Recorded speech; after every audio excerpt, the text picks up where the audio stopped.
मित्राणि नमः संस्कृताय, जय माता दी। कैसे हैं आप सब? उम्मीद है अच्छे होंगे, स्वस्थ होंगे। फ्रेंड्स, स्वागत है आपका संस्कृत शिक्षा में और मैं हूं बिंदु शर्मा। कल हमने की थी भाषा विज्ञान।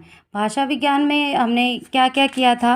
कल हमने किया था भाषा के सिद्धांत किए थे, जिनमें से कौन कौन से सिद्धांत पढ़े थे? दिव्योत्पत्ति सिद्धांत, संकेत सिद्धांत, एक रणन है, धव्यानुकरण सिद्धांत, आवेग सिद्धांत और श्रमध्वनि सिद्धांत।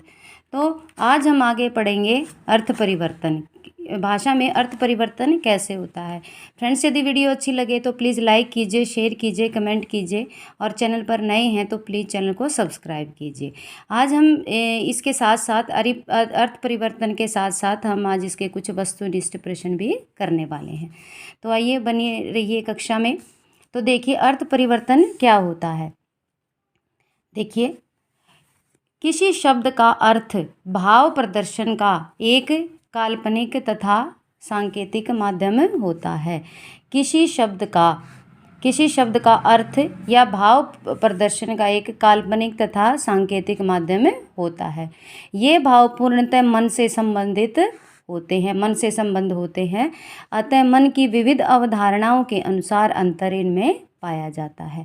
यह अर्थभेद प्रारंभ में तो व्यक्तिगत होता है, किंतु आगे चलकर समाज द्वारा अनुकरण कर लिए जाने पर भाषा का अंग बन जाता है। इस प्रकार भाषागत अर्थ परिवर्तन की संपूर्ण प्रक्रिया ही मनोवैज्ञानिक है। क्या कह रहे हैं कि जो भाव होते हैं वो एक काल्पनिक और सांकेतिक माध्यम होता है और पूर्णतः ये मन से जुड़े होते हैं। जैसे द्वेष, घृणा आदि के आवेशजन्य शब्दों के अर्थों में भी अंतर पाया जाता है। पहले तो ये व्यक्तिगत अंतर होता है, लेकिन आगे चलकर समाज में जब इन शब्दों को अपना लिया जाता है तो उसका अर्थ परिवर्तन भी हो जाता है। कैसे? ध्यातव्य है कि भाषागत परिवर्तनशीलता के कारण जिस प्रकार ध्वनियों में परिवर्तन होता है, उसी प्रकार शब्दों के अर्थों में भी परिवर्तन होता रहता है। इस अर्थ परिवर्तन या अर्थ विकास को प्राय 3 रूपों में देखा जाता है। कौन कौन से 3 रूप हैं? एक है अर्थ विस्तार, दूसरा है अर्थ संकोच और तीसरा है अर्थादेश। अब अर्थ विस्तार देखते हैं क्या है। देखिए, अर्थ विस्तार क्या है? कुछ शब्द प्राचीन काल में अपने मूल रूप में किसी विशिष्ट या संकुचित सीमा में प्रयोग किए जाते थे, परंतु अब वे अत्यंत विस्तृत तथा विकसित अर्थों में प्रयुक्त होते हैं। अर्थ परिवर्तन की इसी प्रक्रिया को अर्थ विस्तार कहा जाता है। उदाहरण के स्वरूप में यहाँ पर कुछ प्रमुख शब्दों को पढ़ रहे हैं, जैसे साहस, करपट, सैन्य, महाराज, कुशल, प्रवीण, तैल, गवेषणा, गोष्ठ, मुग्ध, शाही इत्यादि। तो पहले इनका किसी और अर्थ में, ये संकुचित अर्थ में प्रयोग किए जाते थे, लेकिन आज ये विस्तृत अर्थ में प्रयोग किए जाते हैं। अब दूसरा है अर्थ संकोच। अर्थ संकोच क्या है? विस्तृत अर्थों के वाचक शब्द जब भाषागत परिवर्तन के कारण संकुचित अर्थों में प्रयोग होने लगते हैं तो इस प्रक्रिया को अर्थ संकोच कहा जाता है। जब विस्तृत अर्थों वाले शब्द कुछ थोड़े से भी संकुचित अर्थों में यानी छोटे अर्थों में प्रयुक्त होने लगते हैं तो वो अर्थ संकोच होता है। कैसे? महर्षि यास्क ने अपनी कृति निरुक्तम में वस्तुओं के नामकरण पर विचार करते हुए लिखा है कि गो, अश्व, पृथ्वी आदि शब्द अत्यंत विस्तृत अर्थ के वाचक हैं, परंतु वर्तमान समय में ये किसी अर्थ विशेष में रूढ़ हो गए हैं। जैसे गच्छतीति गौ, इस व्युत्पत्ति के अनुसार चलने वाले को गाय कहते हैं। जो भी चलता है, जो भी प्राणी चलता है उसको गाय कहते हैं। मनुष्य तथा पशु पक्षी सभी चलते हैं, परंतु उन्हें गाय नहीं कहा जाता। कहने का तात्पर्य यह है कि प्रयोग हमेशा लोक व्यवहार के अनुसार होता है, व्युत्पत्ति के आधार पर नहीं होता। यही अर्थ संकोच होता है। अर्थ संकोच कुछ प्रमुख उदाहरणों के रूप में विश्व, संसार, जगत, अम्बुधि। फ्रेंड्स, यदि वीडियो अच्छी लगती हो तो प्लीज़ लाइक कीजिए, शेयर कीजिए, कमेंट कीजिए और चैनल को सब्सक्राइब कीजिए यदि चैनल पर नए हैं तो। आइए देखते हैं। जैसे वारिधि, जलधि, नीरधि, अम्बुद, वारिद, जलद, तोयद, वारिज, तोयज, नीरज, पंकज, सर्प, मंदिर, पर्वत, मृग, सभ्य, घृणा, वेदना, जुगुप्सा, लिंग, तर्पण, श्राद्ध, अनुकूल और प्रतिकूल इत्यादि। अब तीसरा है अर्थादेश। अर्थादेश क्या होता है, देखिए। अर्थादेश होता है पहले से या वर्तमान किसी निश्चित अर्थ को हटाकर उसके साथ या उसके स्थान पर किसी दूसरे अर्थ का आ जाना अर्थादेश होता है। क्या कह रहे हैं कि पहले से कोई शब्द चलता आ रहा हो और वर्तमान में कोई नया शब्द आ जाता है तो उस के अर्थ को हटाकर नए शब्दों का प्रयोग किया जाने लगता है, तो ये क्या होता है, ये होता है अर्थादेश। क्या होता है, अर्थादेश। इसके अंतर्गत शब्दों का प्राचीन अर्थ लुप्त हो जाता है और उसके स्थान पर कोई नया शब्द आ जाता है। कैसे, देखिए। पहले असुर किस लिए प्रयोग होता था, देवता या दैत्य। सह जीतना होता था, अब सहन करना होता है। जैसे देवानाम प्रिय, देवताओं का प्रिय या मूर्ख अर्थ में प्रयोग किया जाता था। बुद्धू पहले बौद्ध धर्म में दीक्षित था और अब है मूर्ख। मौन मुनियों का कर्म विशेष और अब क्या है, चुप रहना। वर पहले श्रेष्ठ होता था और अब इसका अर्थ क्या हो गया, दूल्हा। आकाशवाणी पहले देववाणी को आकाशवाणी कहा जाता था, अब रेडियो प्रसारण है। मुग्ध पहले मूर्ख था और अब मोहित है। पाखंड कोई संप्रदाय विशेष था और अब ढोंग या दिखावा करना होता है। साहस पहले चोरी या डकैती था, आज इसको उत्साह कहते हैं। सोच पहले पवित्रता थी, अब मलत्याग है, इत्यादि। संस्कृत काव्य शास्त्रीय विद्वानों में आचार्य मम्मट, आचार्य विश्वनाथ, कविराज, पंडित राज जगन्नाथ इत्यादि आचार्यों ने अर्थ परिवर्तन के कारण के रूप में लक्षणा और व्यंजना नामक शब्द शक्तियों का अत्यंत सूक्ष्म विवेचन किया है। फ्रेंड्स, शब्द शक्ति कितने प्रकार की होती है, ये 3 प्रकार की होती है, अभिधा, लक्षणा और व्यंजना। प्राय सभी कारणों का इन्हीं दोनों शब्द शक्तियों के अंतर्गत समाहार देखा जाता है। फिर भी अध्ययन स्वक्रिय की दृष्टि से अर्थ परिवर्तन के 24 वर्गों में विभक्त किया जाता है कि अर्थ परिवर्तन के क्या क्या कारण हो सकते हैं। उसके 24 अर्थ हैं। क्या, कौन कौन से हैं?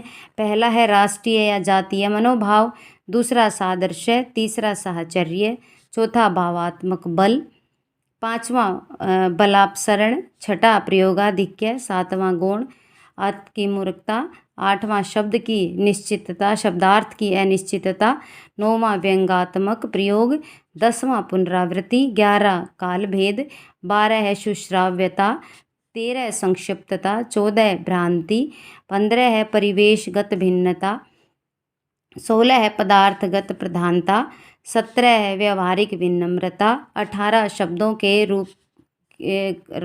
की रूपगत विविधता, 19 व्यक्तिगत ज्ञान की विविधता, 20 समास, उपसर्ग एवं लिंगगत विविधता, अन्य भाषाओं का प्रभाव, 21 22 है लाक्षणिक प्रयोग और 23 है अन्य भाषाओं के शब्द तथा 24 है सामान्य के लिए विशिष्ट प्रयोग। तो अर्थ परिवर्तन के 24 कारणों में ये 24 कारण थे। आइए अब इसके कुछ बहुविकल्पीय प्रश्न भी हम देख लेते हैं। देखिए,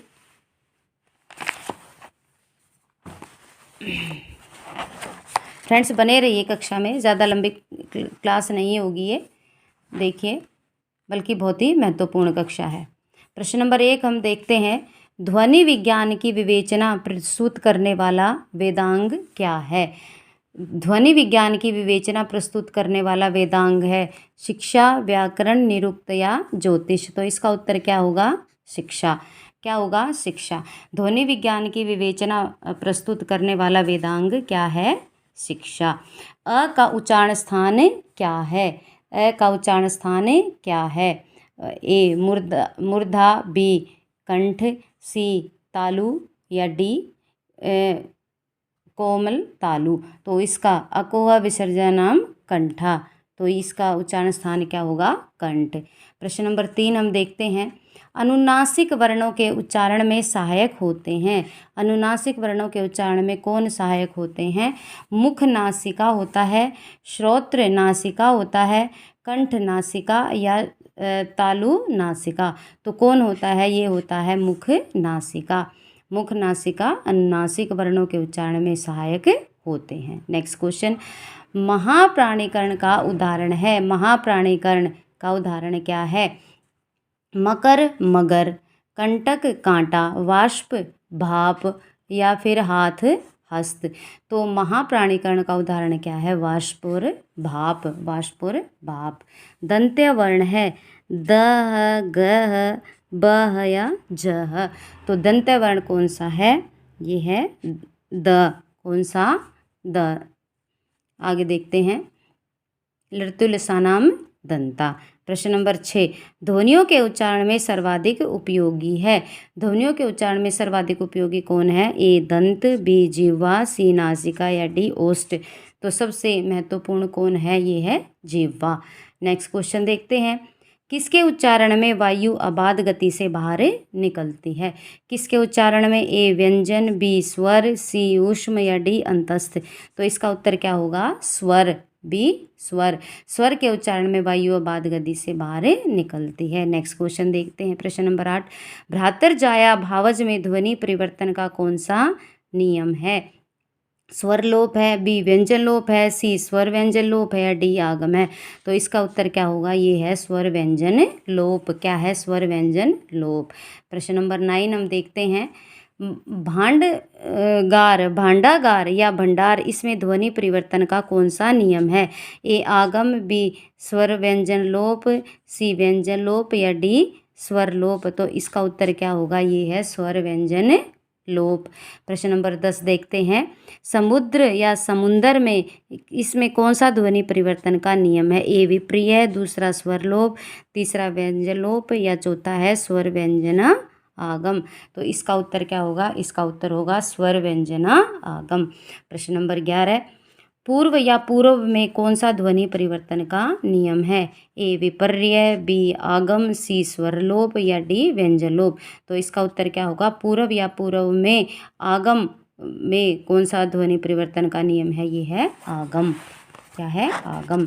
नेक्स्ट क्वेश्चन देखते हैं, बाह्य परिवर्तन विवार का क्या अर्थ है? बाह्य परिवर्तन विवार का क्या अर्थ है? ए बंद होना, बी आधा खुलना, सी खुलना या डी श्वास लेना। तो इसका उत्तर क्या होगा? खुलना। क्या होगा? खुलना।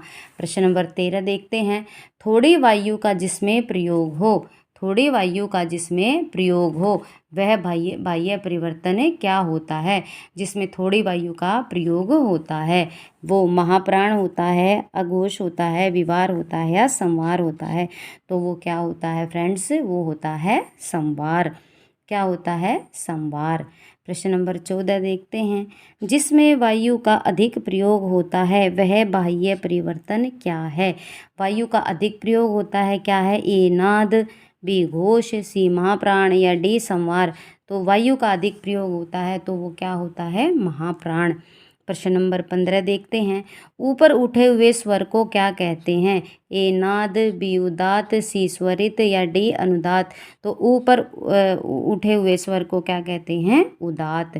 प्रश्न नंबर 16 देखते हैं, नीचे गिरे हुए स्वर को क्या कहते हैं? ए उदात, बी अनुदात, सी स्वरित या डी नाद। तो ऊपर उठे हुए स्वर को क्या कहते हैं? अनुदात। आगे देखते हैं, निम्नलिखित में से घोष वर्ण कौन है? ए ख, बी च, सी झ या डी त। तो घोष वर्ण कौन सा है इसमें? ये है झ। निम्नलिखित में से किसका बाह्य प्रयतन महाप्राण है? किसका बाह्य प्रयतन महाप्राण है? ए च, बी द, सी म या डी घ। तो जो घ है उसका बाह्य प्रयतन क्या है? ये है महाप्राण। प्रश्न नंबर 19 हम देखते हैं, घ कौन सी ध्वनि है? घ कौन सी ध्वनि है? ए कंठ, मूर्धन्य, तालव्य या दंत्य। तो घ कौन सी ध्वनि है? ये है कंठ। च का उच्चारण स्थान क्या है? च का उच्चारण स्थान ए दंत, बी तालु, सी मूर्धा या डी ओष्ठ। तो इसका उच्चारण स्थान क्या होगा? इसका उच्चारण स्थान होगा तालु। इसका उच्चारण स्थान क्या होगा? युच यशानाम तालु। नेक्स्ट क्वेश्चन, प का उच्चारण स्थान क्या है? ए मूर्धा, बी दंत, सी कंठ या डी ओष्ठ। तो इसका उच्चारण स्थान क्या होगा? इसका उच्चारण स्थान होगा ओष्ठ। क्या होगा फ्रेंड्स? ओष्ठ। ट वर्ग के वर्णों का उच्चारण स्थान क्या है? ट वर्गों के वर्णों का उच्चारण स्थान क्या है? ए तालु, बी मूर्धा, सी कंठ या डी ओष्ठ। तो ट वर्ग के वर्णों का उच्चारण स्थान क्या होगा? मूर्धा। क्या होगा? मूर्धा। ऊ का उच्चारण स्थान क्या है? ए ओष्ठ, बी कंठ, सी मूर्धा या डी तालु। तो ऊ का उच्चारण स्थान क्या होगा? उपपदमानीय नाम ओष्ठ है, तो इसका उच्चारण स्थान होगा ओष्ठ। नेक्स्ट क्वेश्चन हम देखते हैं।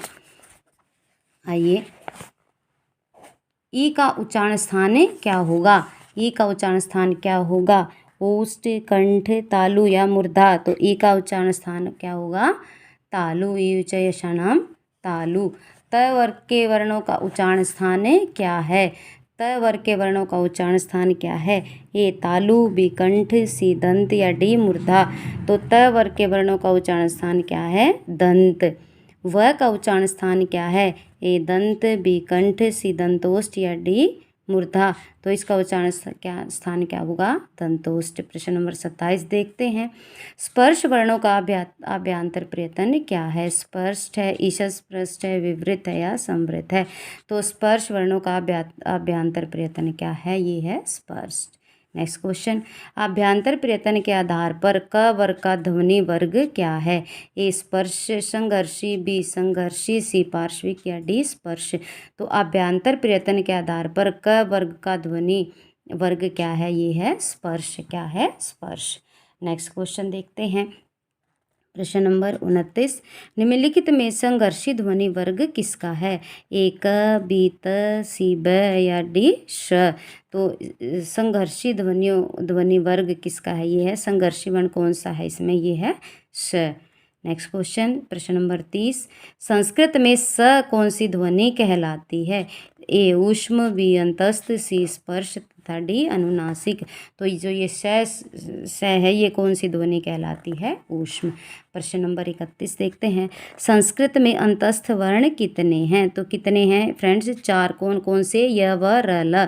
बी 5, सी 25 या डी 13। तो कौन से हैं? ये हैं 4 य व र ल। प्रश्न नंबर 32।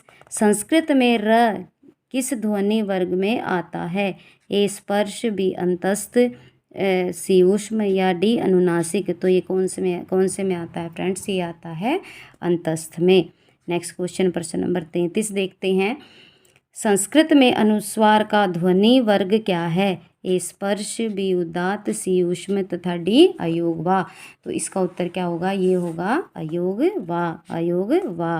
प्रश्न नंबर 34 हम देखते हैं। विसर्ग के बाद प्रयुक्त होता है। विसर्ग के बाद क्या प्रयुक्त होता है? क, ह, म या सामान्य स्वर। तो विसर्ग के बाद क्या प्रयुक्त होता है? सामान्य स्वर। प्रश्न नंबर 35। अंतस्थ का दूसरा नाम क्या है? ए स्वर, बी स्पर्श, सी अर्धस्वर या डी उत्क्षिप्त। तो इसको क्या कहते हैं? इसको अंतस्थ को अर्धस्वर भी कहते हैं। आगे देखिए प्रश्न नंबर 36। पाणिनि शिक्षा में ध्वनियों का वर्गीकरण कितने वर्गों में होता है? ए 5, बी 4, सी 25 या डी 10। तो कौन से में होता है? ये होता है फ्रेंड्स 10 में। नेक्स्ट क्वेश्चन हम देखते हैं। रोमन लिपि क्या है? रोमन लिपि क्या है? रोमन लिपि है भावलिपि है, चित्रलिपि है, ध्वनि लिपि है या शून्य लिपि है। तो ये कौन सी लिपि है? ये है ध्वनि लिपि।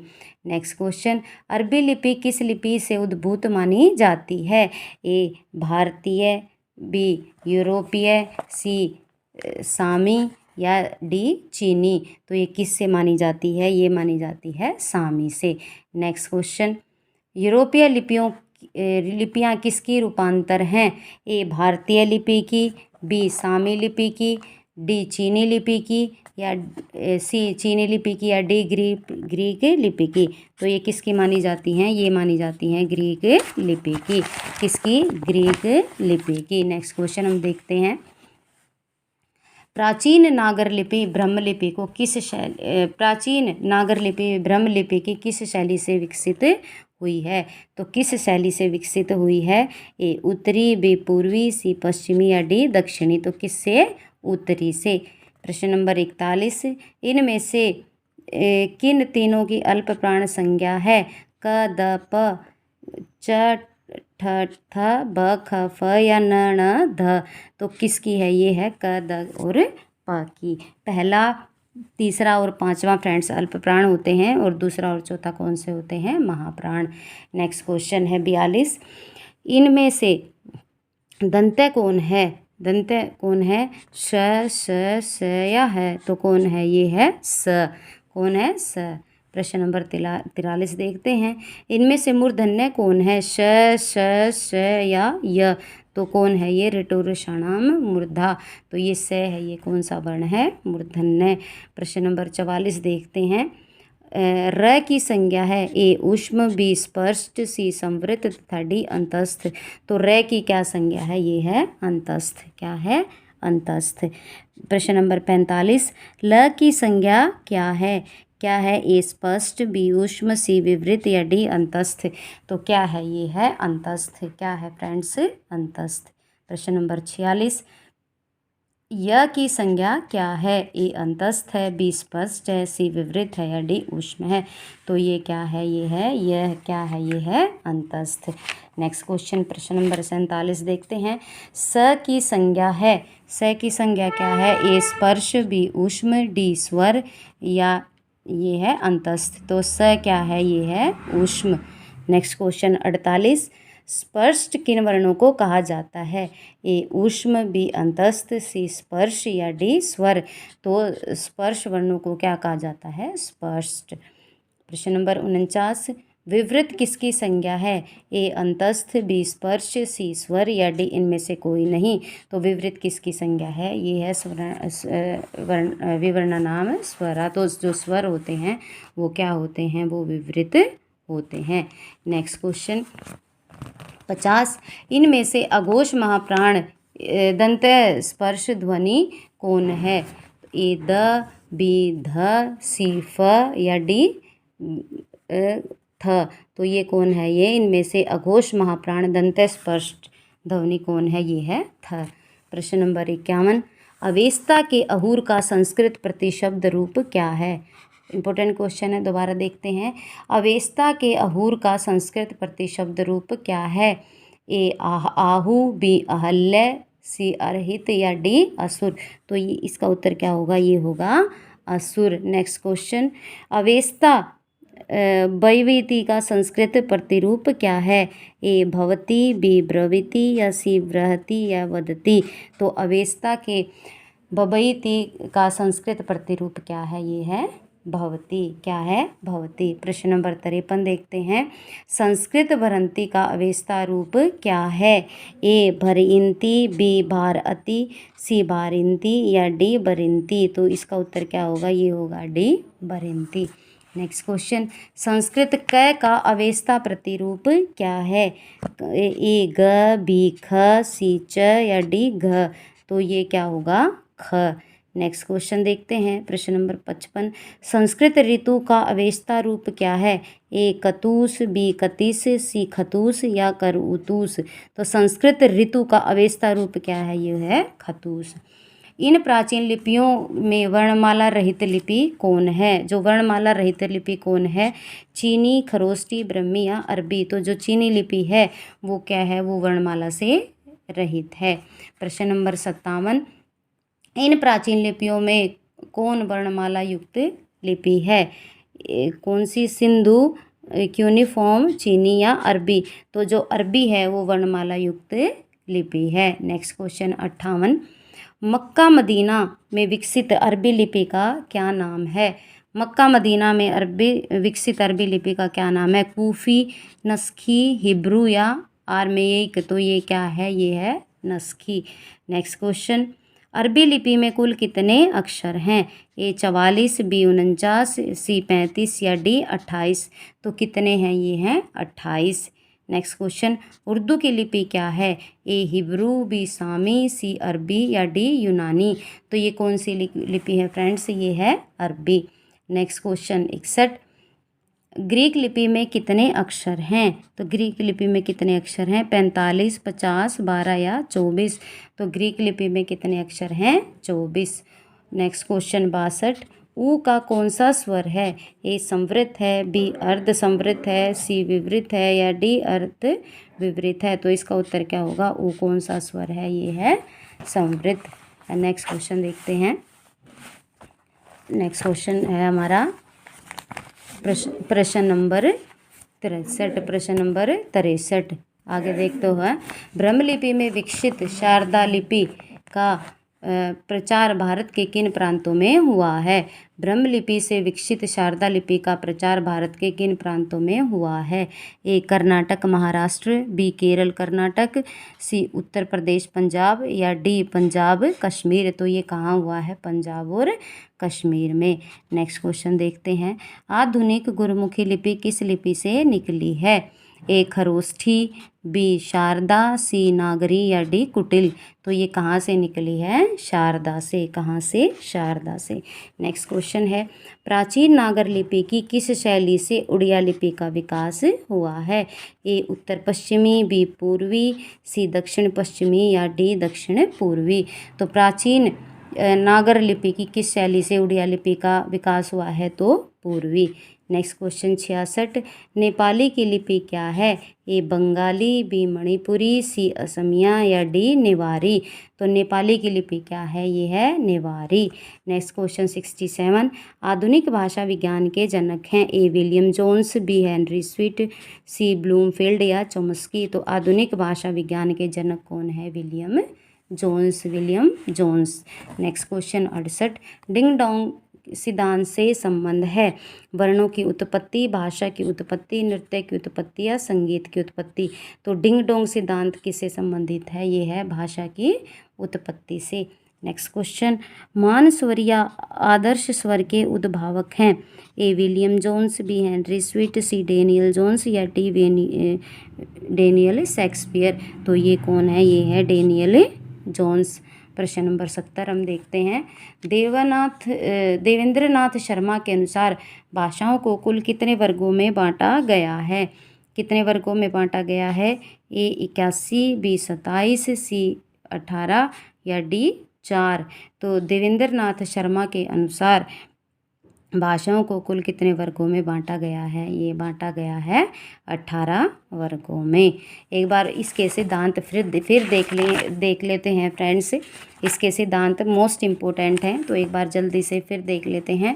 पहला इसका सिद्धांत दिव्य उत्पत्ति सिद्धांत है भाषा का। दूसरा है संकेत सिद्धांत। तीसरा है रणन सिद्धांत। चौथा है ध्वन्य अनुकरण सिद्धांत। पांचवा है आवेग सिद्धांत। छठा है श्रम ध्वनि सिद्धांत। सातवां है संगीत सिद्धांत। आठवां समन्वय सिद्धांत। नौवां प्रतिभा सिद्धांत। नौवां कौन सा है? प्रतिभा सिद्धांत। और ध्वनि परिवर्तन भी देख लेते हैं हम। इसके ध्वनि परिवर्तन के भेद कितने हैं?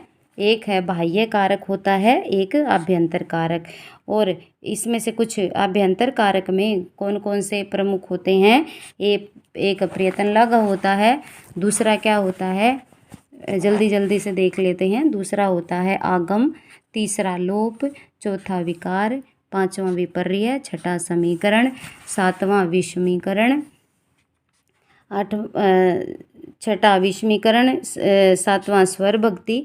फिर स्वर भक्ति में ये आ जाते हैं। फिर भावातिरेक होता है, ये स्वर भक्ति। फिर बल, भावातिरेक, अपूर्ण अनुकरण।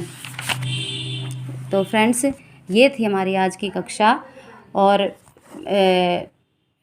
यदि आपको ये कक्षा पसंद आई हो, अगर आपको यूज़फुल लगती हो, तो प्लीज़ लाइक कीजिए, शेयर कीजिए, कमेंट कीजिए। और यदि चैनल पर नए हैं तो प्लीज़ चैनल को सब्सक्राइब कीजिए। फ्रेंड्स, यदि आपको और ग्रंथों के भी प्रश्न पढ़ने हैं, जैसे उत्तर रामचरित या फिर अभिज्ञान शाकुंतलम, शिवराज विजय आदि के, तो वो आप प्लेलिस्ट में जाकर देख सकते हैं। और ये बहुत ही महत्वपूर्ण प्रश्न है फ्रेंड्स। और यदि आपने इसकी वीडियो नहीं देखी है तो वो भी आप प्लेलिस्ट में जाकर देख सकते हैं। यदि आपको और की भी किसी ग्रंथ के प्रश्न पढ़ने हैं तो वो भी आप कमेंट बॉक्स में आप बता सकते हैं। तो कैसी कक्षा लगी है तो आप कमेंट बॉक्स में अवश्य बताइए। तो आज के लिए बस इतना ही। मिलते हैं कल एक नई कक्षा के साथ। अपना कीमती समय देने के लिए धन्यवाद। नमो नमः।